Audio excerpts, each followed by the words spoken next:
The Galactic Council chamber was one of the most powerful places in the known universe. It floated in the orbit of a dying blue star, surrounded by massive rings of silver energy.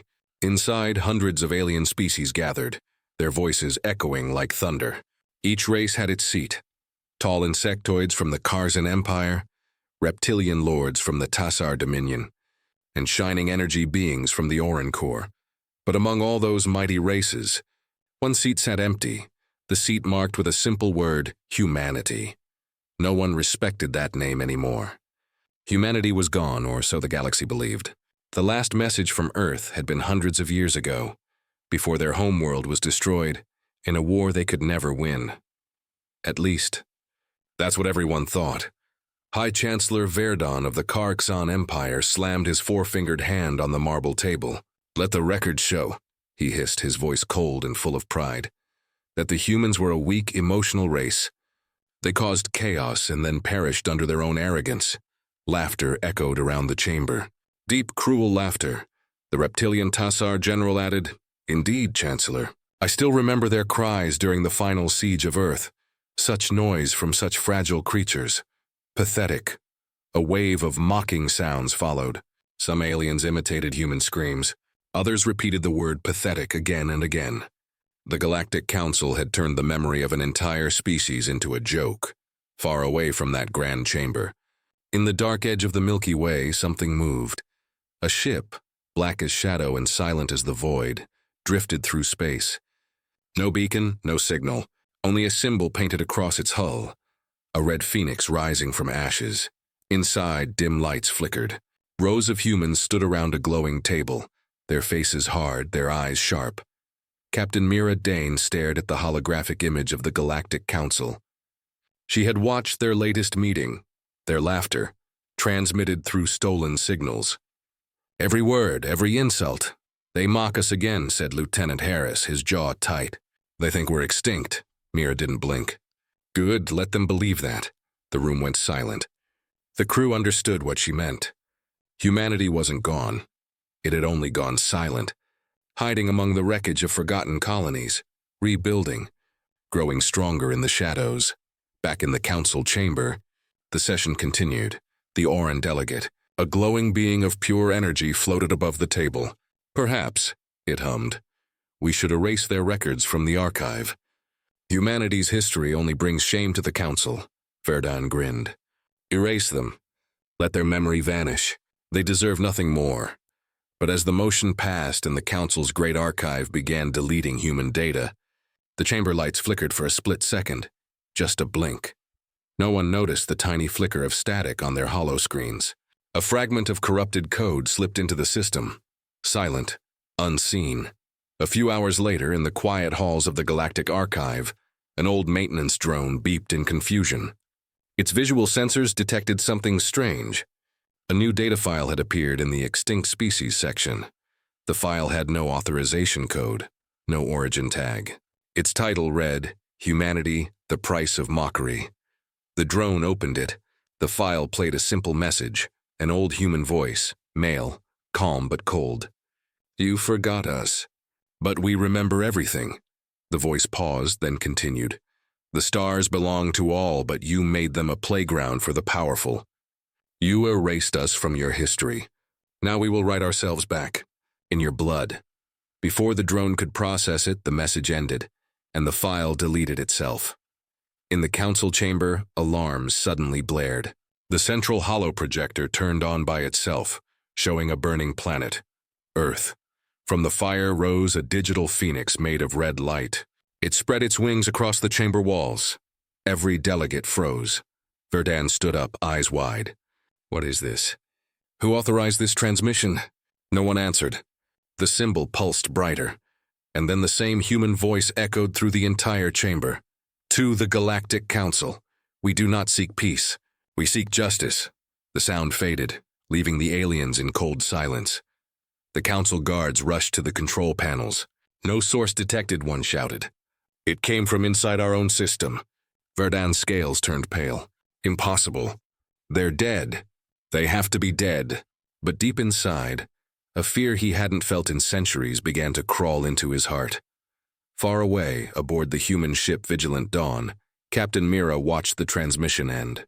The crew around her stood silently, their faces lit by the fading red glow of the Phoenix. Lieutenant Harris whispered, "They'll know now."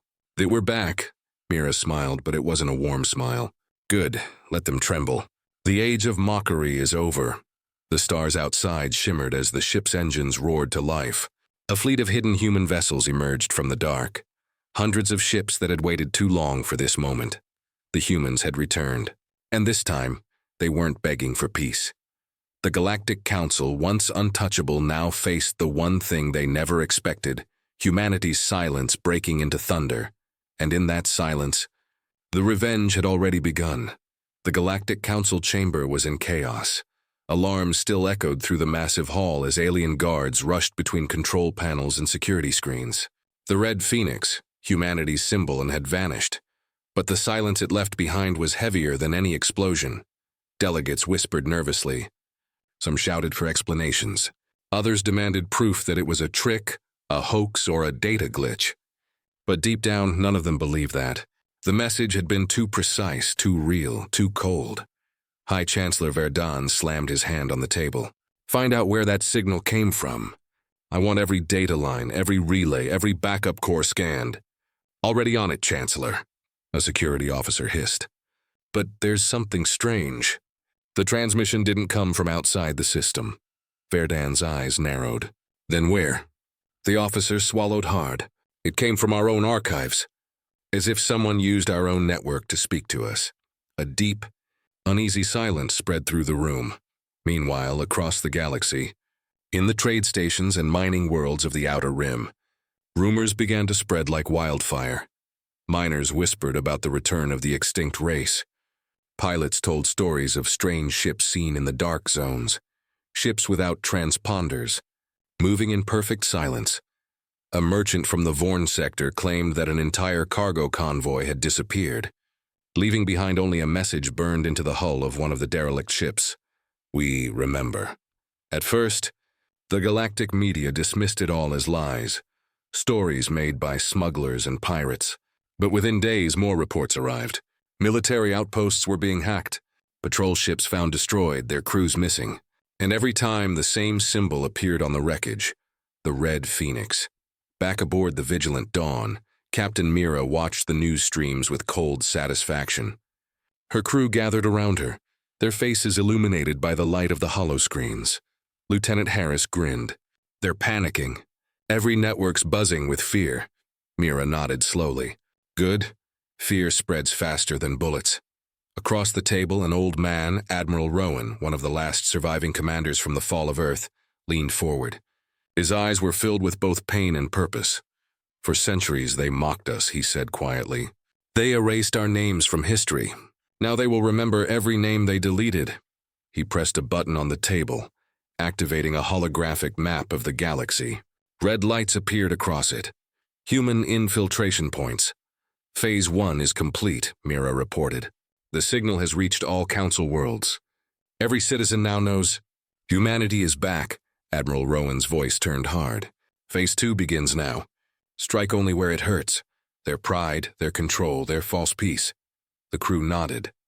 They were soldiers without a home, ghosts of a forgotten species, now turned into avengers. On the planet Veloran Prime, capital of the Kargzan Empire, panic was spreading through the population. Every public holoscreen had been hijacked the night before. For 10 seconds, it displayed a burning image of Earth, followed by the words, "Justice will rise from the ashes." The government declared it a cyber-terrorist act, but the people were not convinced. For the first time in centuries, citizens began whispering about humans, not as weaklings, but as something to fear.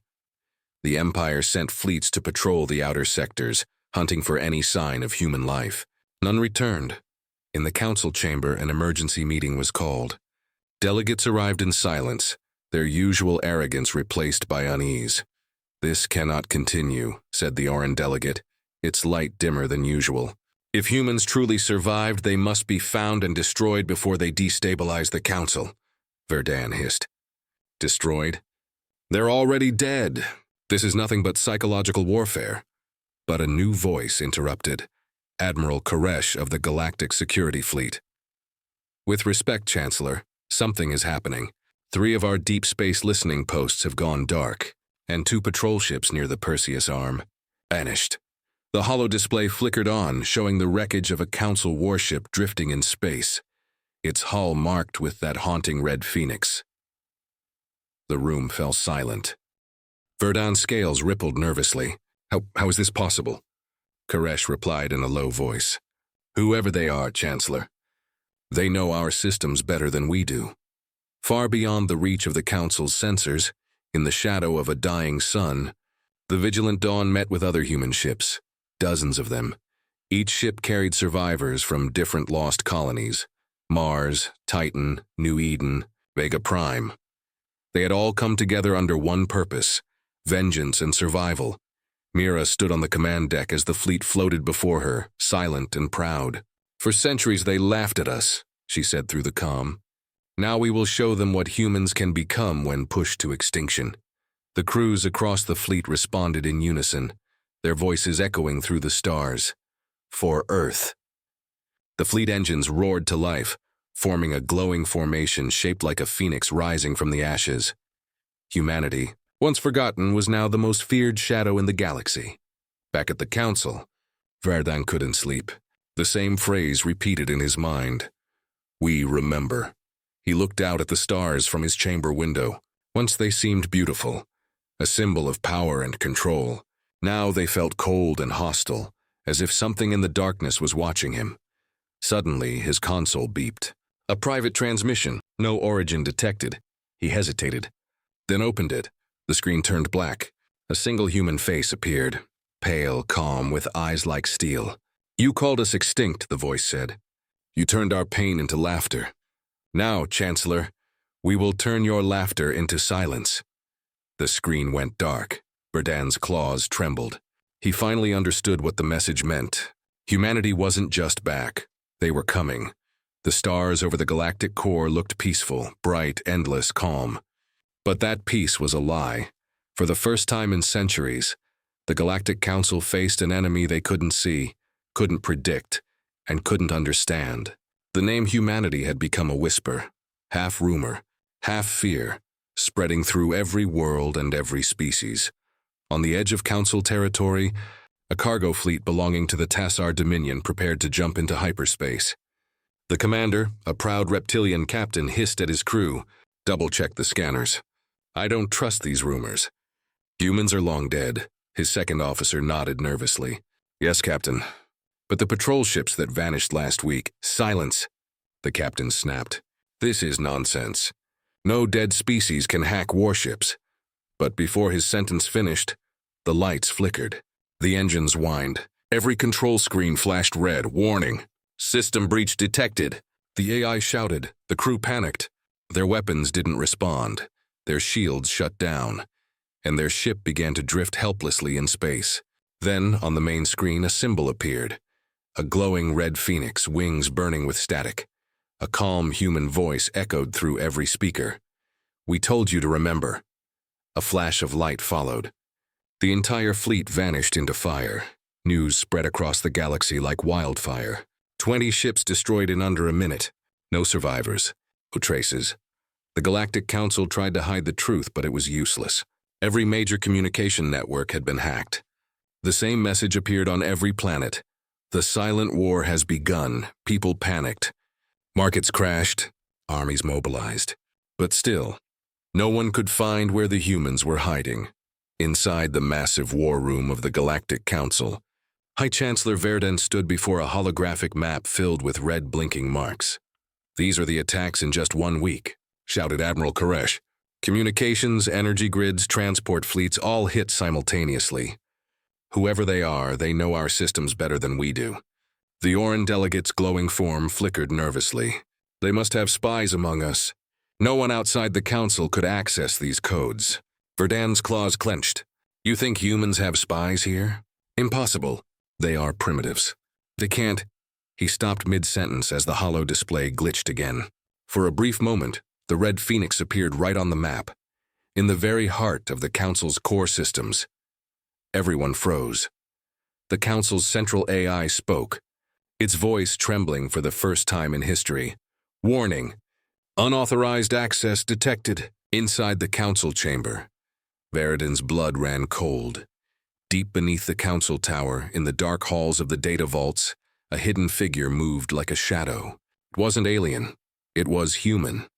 Dressed in a black infiltration suit, Agent Rhea Cole tapped into the main core of the Galactic Network. Her eyes glowed blue as her neural link connected to the system. "Accessing their security codes," she whispered. "They still use the same encryption patterns they stole from us centuries ago."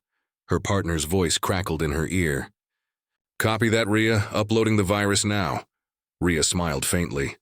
For Earth, within seconds the virus spread through the entire system, stealing millions of data files, disabling sensors, and planting false information. To the Council it looked like an internal malfunction, but to humanity, it was victory.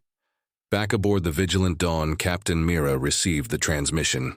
The red phoenix glowed brightly above her command table. Rhea's voice came through the comms.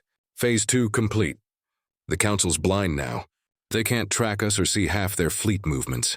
Mira nodded. "Perfect. They'll chase shadows while we strike their real targets." Admiral Rowan stood beside her, looking out into the blackness of space. "We'll teach them what real silence means." He looked at Mira. "Begin Operation Emberfall." Far away on the mining world of Laretha 9, the Council had a massive supply base, protected by defense satellites, ships, and automated turrets. It was supposed to be untouchable, but that night something unusual happened. Every defense system suddenly went offline for exactly 5 minutes, just enough time. Out of the void, several human stealth ships appeared, dark and silent as ghosts. They fired precision missiles, not at the base but at the control towers. They left most of the workers alive, only destroying the military command center. Before disappearing, they broadcast one short message across the planet's network. "We are not your enemies. We are your consequence." When the Council's fleets finally arrived, there was nothing left. Only the red phoenix burned into the ground, glowing in the dust. Across the galaxy, fear began to turn into chaos. Civilian worlds demanded answers. Smaller races began questioning the Council's authority. Some even whispered, maybe the humans were right all along. The Council was losing control, and not just of space but of minds. Back in the chamber, Verdan roared in frustration. "They attack like ghosts. Find them. I want every ship searching the outer sectors." Admiral Koresh shook his head. "We already are, Chancellor. But wherever we go, feels like they've already been there." Verdan's voice cracked with anger. "How can a dead race fight us?" Koresh looked at him, eyes grim. "Maybe because they stopped fighting for survival, Chancellor. They're fighting for revenge." Verdan turned away, his scales pale. "Then may the stars have mercy on us all." In the depths of space, the human fleet gathered once again near the ruins of an old colony, New Terra, humanity's first world after Earth's fall. Captain Mira stood at the observation deck, watching the stars. "Do you think they understand yet?" asked Lieutenant Harris quietly. Mira didn't answer for a long time. Then she whispered, "They will. The silent war has just begun." Her reflection in the glass merged with the red phoenix floating in the sky, a symbol of fire reborn. And as the engines of 1,000 human ships roared to life, the galaxy trembled once again. The ghosts of humanity were no longer ghosts. They were hunters. The Galactic Council could not ignore it any longer. Hundreds of attacks, thousands of lives lost, and still, no one had seen a single human face. For weeks, panic ruled the galaxy. Every signal, every transmission, every flicker of light in the void made soldiers flinch. They called it the Silent War. But silence could not last forever. Inside the Council war room, tension was thick like smoke. High Chancellor Verdan slammed his clawed hand against the table. "Enough of this humiliation," he roared. "We will strike first. Every fleet, every weapon, everything we have." Admiral Koresh stood beside him, his scales reflecting the blue glow of the holographic galaxy. "We don't even know where they are, Chancellor. The humans strike from the shadows. They don't use hyperspace lanes. They don't leave traces." Verdan turned, his voice filled with rage. "Then find them. You're an admiral, not a historian." Koresh didn't respond. He just looked at the screen showing the red phoenix, the mark of humanity, burning across yet another destroyed station. Far away, on the cold desert moon of Vera 9, the Council gathered its elite forces. Thousands of warships stood ready, a storm of steel and fire. At the command center, Admiral Koresh watched his fleet prepare for battle. "We'll draw them out," he said to his officers. "We'll set a trap they cannot resist." He ordered a fake broadcast, a message pretending to reveal the Council's most important data vaults. It was bait, and the bait was for the humans. Meanwhile, aboard the Vigilant Dawn, Captain Mira studied the same transmission. Her eyes narrowed. "They think they can trap us." Lieutenant Harris frowned. "We could ignore it." Mira shook her head. "No, if they want to play with fire, we'll give them fire." She turned to Admiral Rowan. "Prepare the fleet. Operation Ash Storm begins." Rowan nodded slowly. For Earth. Hours later, the dark side of Vera 9 exploded in light. Hundreds of Council warships formed a wall around the fake data vault. Weapons locked, engines humming. Admiral Koresh stood tall on the bridge of his flagship. "The Iron Veil. All ships in position," he reported. "Now we wait." Silence followed. The minutes felt like hours. Then suddenly, every sensor went dead. "What's happening?" shouted a technician. The holographic map flickered. Static covered the entire display. Then one by one, the warships began to lose control. Engines failed. Shields dropped. A strange signal was flooding their systems. A human virus. On the main screen, a voice echoed. "We don't attack from the shadows. You brought the darkness to us." And then the humans struck from behind the planet's shadow. Human ships emerged like a storm. Hundreds of stealth cruisers, their black hulls glinting in starlight. They didn't charge blindly. They moved with precision, like predators circling prey. In seconds, the first Council warships exploded, fire lighting the void. "Return fire," Koresh shouted. "All ships engage!" But it was useless. Human ships were faster, smaller, and invisible to sensors.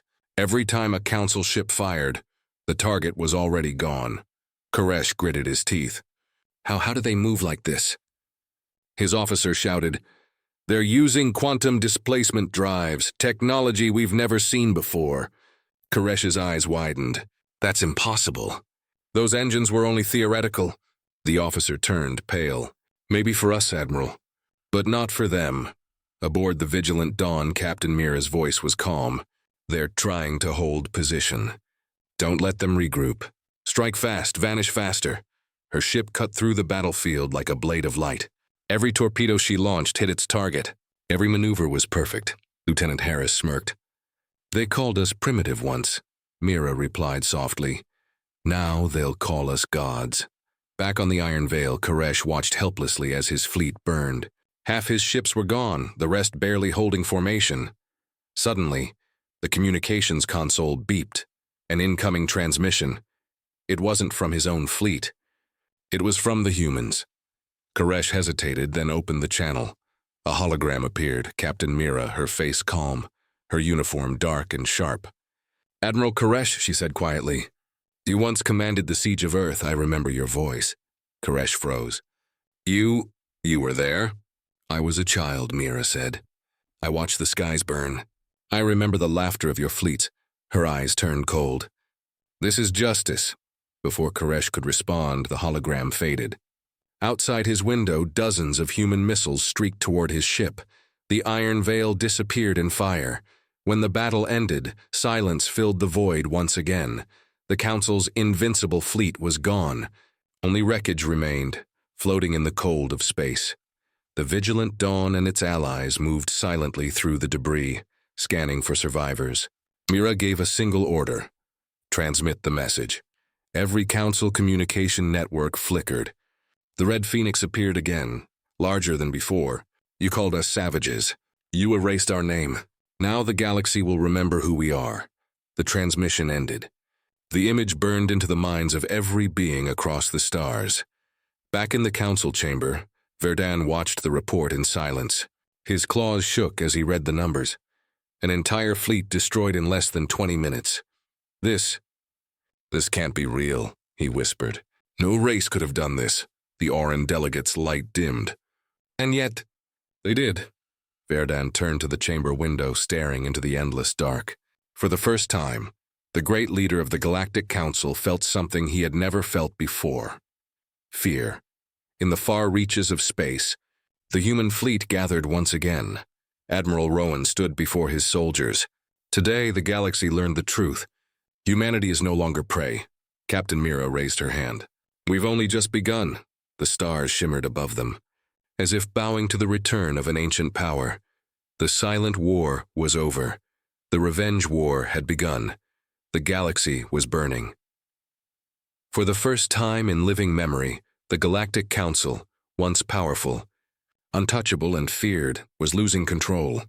Trade routes were collapsing, fleets were disappearing, and entire colonies were going dark. And behind every act of destruction, one mark remained, the Red Phoenix. Humanity's revenge had begun. In the shadow of a dying star, the vigilant Dawn led a fleet of over 500 human ships. Their hulls were black as night, their engines silent and their movements precise. Captain Mira Dane stood on the command bridge, staring at the holographic map of the galaxy. Red marks glowed everywhere. Council outposts destroyed. War factories crippled, communications centers silenced. Lieutenant Harris grinned.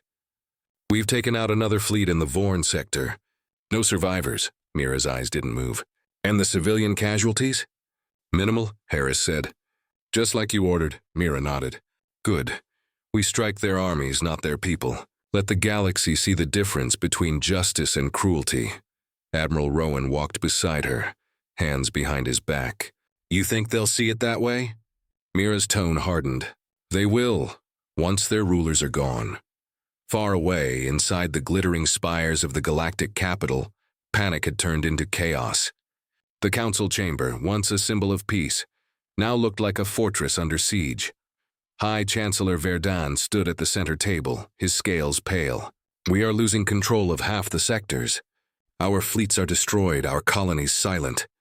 The Oran delegate's glowing form trembled. We can't stop them. Their technology, it's beyond anything we've seen. Verdun slammed his claws against the table. No, we are the Council. We will not fall to ghosts. But deep inside he already knew. The humans were no longer ghosts. They were vengeance made real. On a distant world called Taraxis, one of the oldest Council strongholds, a human strike team descended under cover of night. The city below was enormous. Silver towers, neon skies, and billions of citizens. None of them expected war. Agent Rhea Cole led the mission. Her voice came through the comms. Remember, no civilian targets. We hit the command center and vanish. Her team moved through the shadows, silent and invisible. Within minutes, they reached the government tower. Rhea planted a small sphere on the main energy core. Charge set, she whispered. The team escaped just as the explosion tore through the sky. The top of the tower vanished in a blast of blue light. Not enough to destroy the city, but enough to send a message. That night, every screen on Taraxis displayed one sentence. You mocked us. Now you remember us. The people of Taraxis didn't sleep for days. Meanwhile, on the vigilant dawn, the fleet gathered new allies. Thousands of slaves, refugees, and small alien colonies who had once suffered under the Council's rule now joined humanity's side, a Varnian pilot, his scales silver, and eyes tired, and stood before Mira. We used to believe the Council was our savior, he said. Now we see they were our chains. Let us fight with you. Mira looked at him and simply said, Then you fight not for humanity, but for freedom. The alliance grew stronger every day. The humans shared their technology, stealth drives, plasma cores, adaptive armor. Weapons the Council couldn't even understand. Word spread quickly. The humans were not just fighting for revenge anymore. They were building something new, a new order. Back at the Council chamber, despair turned into blame.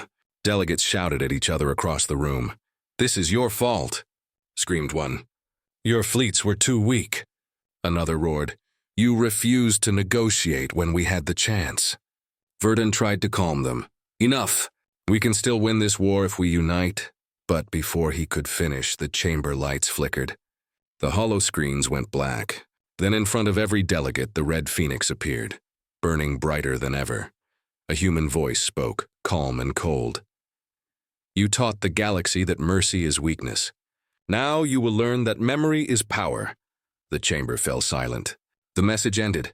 Verdon's heart pounded in his chest. He turned to the guards. "Find them. Find where that signal came from." The guards hesitated. "Chancellor, the transmission originated from inside the building." Verdon froze. "Inside?" Before he could react, an explosion shook the entire council tower. Smoke filled the grand hall. Debris rained from above. Emergency alarms blared. When the smoke cleared, one of the chamber walls had collapsed, revealing the stars outside. And floating just beyond the broken wall was a single human ship, small, sleek, and silent. Its cockpit opened, and for the first time in centuries the council saw a human face in person. Captain Mira Dane, her voice echoed through external speakers. "You wanted to see us. Now look, we're not ghosts. We're the future you tried to erase." The council guards opened fire, but the shots passed through a hologram. She wasn't really there. Mira's holographic eyes burned into them.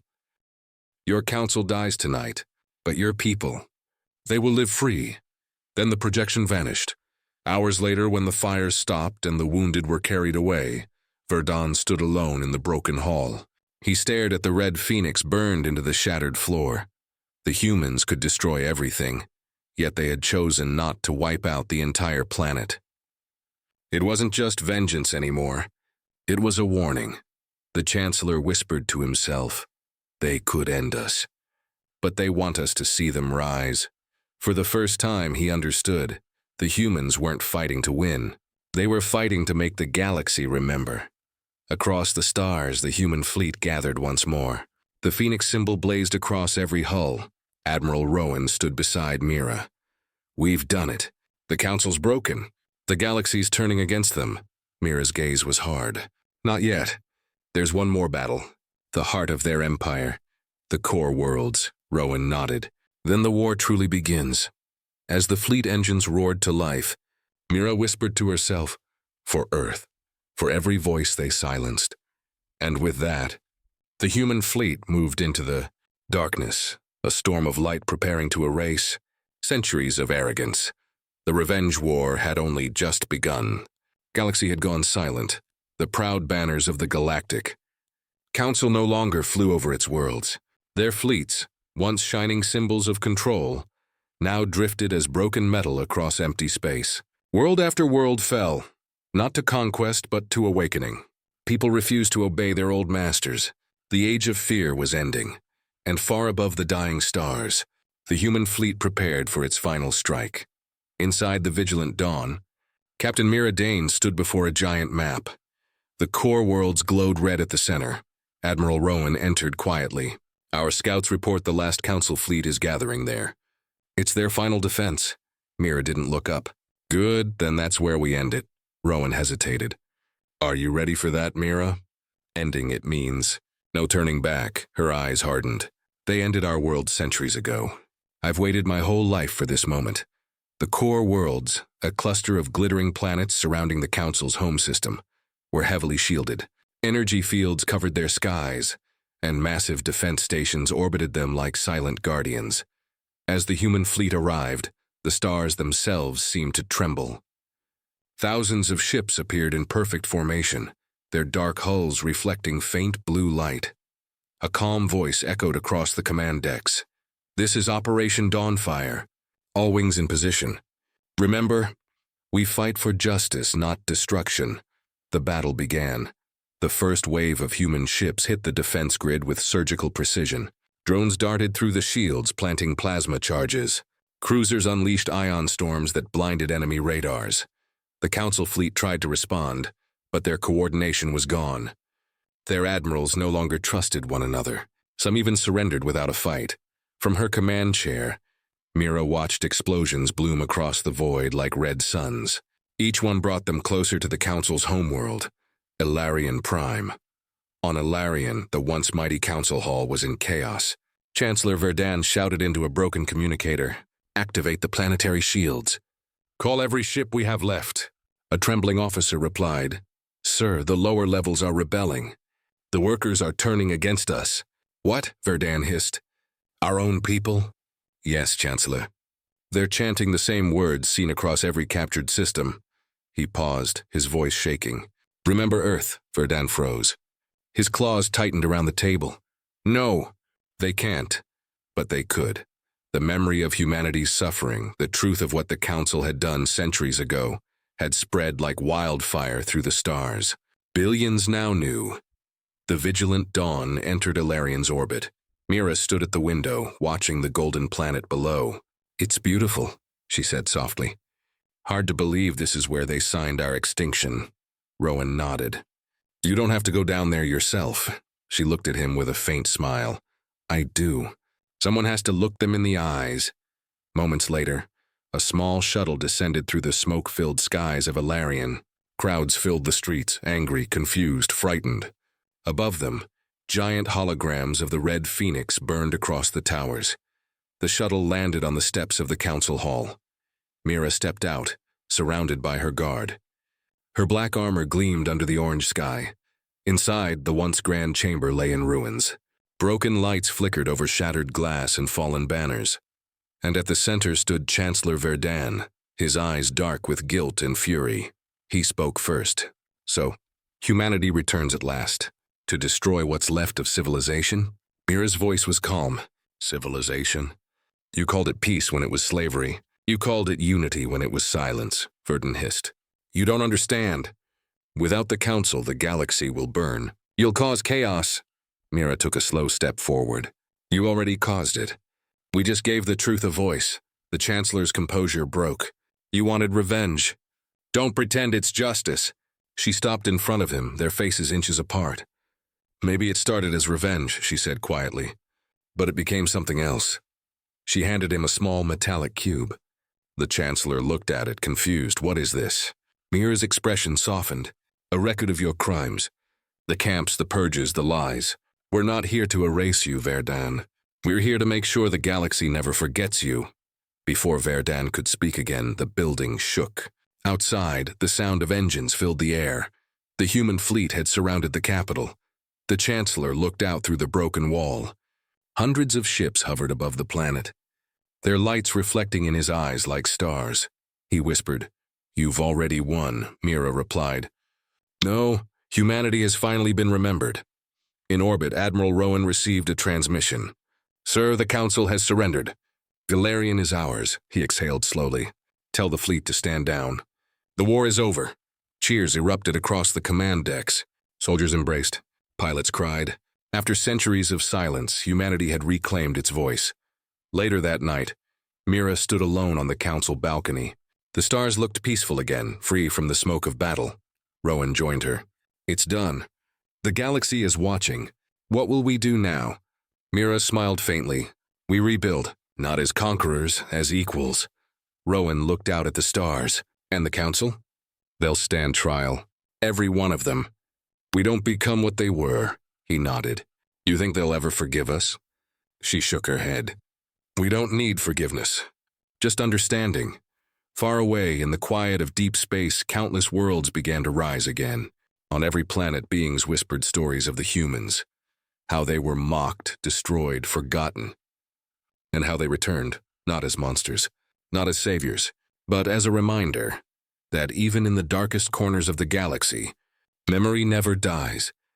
And on the bridge of the vigilant dawn, Mira whispered one last time to herself, For Earth, for all who never got to see this day. The ship turned toward the stars, engines glowing red and gold like a rising sun. A new age had begun, an age born from ashes and from remembrance. The war was over. The galaxy that once mocked humanity was now silent, not from fear, but from awe. The Galactic Council had fallen, its banners torn down, its members imprisoned. And in their place, something new began to rise, something the stars had not seen in 1,000 years. A symbol burned across the skies of 100 worlds, the Red Phoenix of Earth. It was no longer a mark of revenge. It was a mark of rebirth. The great ship Vigilant Dawn drifted through calm space, its hull scarred from battle but still strong. On its bridge, Captain Mira Dane watched the stars silently. Admiral Rowan approached her. The last of the Council fleets have surrendered. The trials will begin soon. Mira nodded, her gaze steady. Good, let justice speak now. Not fire. He smiled faintly. Strange, isn't it? We started this as ghosts. Now the whole galaxy is looking to us for guidance. Mira turned to him. That's what makes it dangerous, Rowan. Power changes people. We can't become what we destroyed. He nodded slowly. Then what do we become? Her eyes softened. Human? Weeks passed. All across the galaxy, new alliances formed under the banner of the Free Systems Union, led by humans, but open to all. Worlds that once feared Earth now sent ships filled with gifts, treaties, and promises. The galaxy was healing. But not everyone was at peace. In the shadows of deep space, whispers spread that some members of the old council had escaped justice. Rumors spoke of secret laboratories, hidden fleets, and strange signals from the edge of known space. One night, Mira stood alone in her quarters, reading the ancient log of an Earth transmission, one of the last messages sent before the fall. It was a simple voice, old and trembling. If anyone finds this, remember who we were. We dreamed of the stars, not to rule them, but to belong. Mira closed her eyes. For the first time in years, she allowed herself to feel peace. Then the lights flickered. The screen on her desk changed. Static, then a faint blue image appeared. A face, human, unknown. The voice that followed was calm, almost emotionless. Captain Mira Dane, you've done well. The galaxy remembers you now. Mira froze. Who are you? The ones who sent the Ark, she frowned. That's impossible. The Ark was lost centuries ago. No, it was hidden. Humanity's true legacy was never on Earth. It was beyond the galactic rim. And now it's calling back. The signal vanished. Mira stood in silence, her heart racing. If what she'd heard was true, then humanity's story wasn't finished. It was only beginning again. Far below, on the surface of Alarian Prime, the council chambers had been rebuilt, not as a throne of power, but as a hall of truth. Delegates from every species sat together for the first time in history. At the center stood the Charter of Unity, written in plain words. All life deserves memory, voice, and choice. Admiral Rowan spoke before the assembly. We fought not to rule the stars, but to remind them what freedom feels like. Humanity was once erased. We will never let that happen again to anyone. Applause filled the chamber. The new galaxy had begun to breathe again. Meanwhile, in orbit, Mira prepared the Vigilant Dawn for a new mission. Her crew watched as she stood before the Phoenix emblem. This ship was built for war, she said. But now, it will lead us to discovery. Lieutenant Harris asked, Where are we going, Captain? She smiled faintly. Beyond the edge. To find the truth. The crew exchanged uncertain glances. Rowan joined her on the bridge. You think there's really something out there? I don't know, she replied softly. But someone sent that message. Someone who knew our name before the war even began. Rowan looked out at the endless stars. Then let's find them. The Vigilant Dawn's engines glowed bright as it turned away from the known worlds. Behind it, the galaxy shimmered, reborn, united, healing. Ahead of it, only the dark. Mira placed her hand on the glass, watching the stars stretch into light. We were forgotten once, she whispered. Never again. The ship jumped into hyperspace, vanishing into the void. Light years away in the uncharted reaches of the galaxy, a massive structure drifted, ancient, silent, and half buried in starlight. A machine deep within it flickered to life. Lights ran across its surface, and a human-like voice spoke quietly into the darkness. Signal confirmed. Humanity has returned to the stars. Phase 2 may begin. The structure slowly rotated, revealing a mark engraved on its hull. Not the red phoenix, but an older symbol, one from Earth's forgotten past, the mark of the Ark project. Back in the galaxy, rumors spread again. Mysterious fleets vanishing, strange lights beyond the rim. Some said it was old technology awakening. Others whispered it was something far greater, something waiting for humanity's return. Whatever it was, it watched. And it remembered. As the stars burned brighter in the black of space, one truth remained. Humanity had risen not to conquer the galaxy, but to remind it what it meant to be alive. Their revenge had ended. But their legacy had just begun.